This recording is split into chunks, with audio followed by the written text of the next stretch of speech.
Life truth. మనం పిల్లల్ని ఎలా పెంచాలి అని చాలా ఉపన్యాసాలు ఇస్తూ ఉంటాం. అందరితోటి ఇట్లా పెంచాలి, అట్లా పెంచాలని చెప్తాం. ఎలా పెంచాలో చూడండి.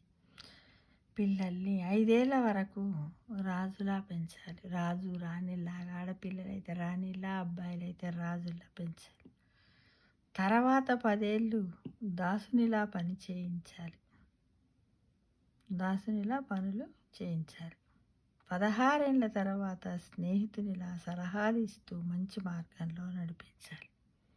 టీనేజ్లో వాళ్ళకి 10 ఏళ్ళ దాకా మనం ఇది చేయి నాన్న, అది చేయి, ఇది అని వాళ్ళకి నేర్పిస్తూ ఉండాలి. ఏంటంటే పని చేయడము అలవాటు చేసినట్టయితే రేపు జీవితంలో ఎక్కడైనా తన పనిని చేసుకోగలుగుతాడు, సమాజంలో సహాయం చేసుకోగలుగుతాడు. ఆ పని యొక్క విలువ, పని యొక్క కష్టము, దానిలో నైపుణ్యాన్ని కూడా సాధించగలుగుతాడు.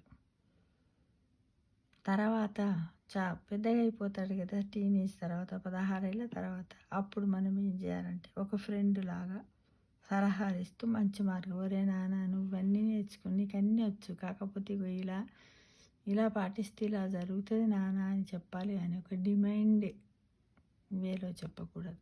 నేను అధికారికంగా నేను చెప్తున్నా వినాలి, నీకేం తెలియదు ఎప్పుడు కూడా పిల్లలు నాన్న అనకండి. గౌరవంగా వాళ్ళ విలువలను కూడా గౌరవిస్తూ పెంచండి.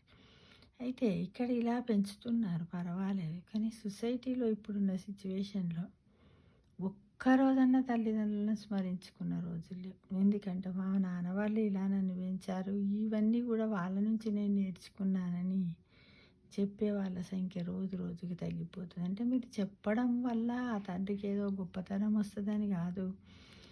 కొద్దిమంది ఇంకేమంటున్నారు, నీ బాధ్యత, నీ ధర్మం, నిన్ను మీ నాయన పెంచలేదా, నువ్వు మమ్మల్ని పెంచు అని అంటున్నారు. నిజమే, మా నాయన మమ్మల్ని తనకున్నంతలో బాగానే పెంచాడు, ఇంకా మాకున్నంతలో మేము ఇంక ఉన్నతంగా పెంచాము. కానీ మీరు గౌరవించకున్నా పర్వాలేదు, కానీ కించపరచకూడదు.